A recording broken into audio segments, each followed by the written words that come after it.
ప్రయాగ కుంభమేళాకు వెళ్ళలేనటువంటి వారు ఈ క్రింది శ్లోకం చదువుతూ స్నానం చేస్తే సాక్షాత్తు ప్రయాగలో స్నానం చేసిన ఫలితం దక్కుతుంది అని చెప్పబడుతుంది. ఇది ఈ మధ్య వైరల్ అవుతుంది. ఆ శ్లోకం ఏందో చూద్దాం. త్రివేణిం మాధవం సోమం భరద్వాజంచ వాసుకిం వందే క్షయవటం శేషం ప్రయాగం తీర్థనాయకం. శ్రీ తీర్థరాజ ప్రయాగకి జై.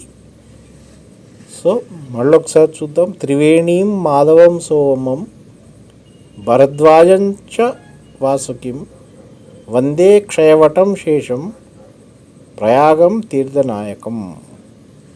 సో ఈ శ్లోకాన్ని చదువుతూ స్నానం చేయండి. మీకు ప్రయాగలో కుంభమేళాలో స్నానం చేసిన ఫలితం లభిస్తుందని ఒక వార్త.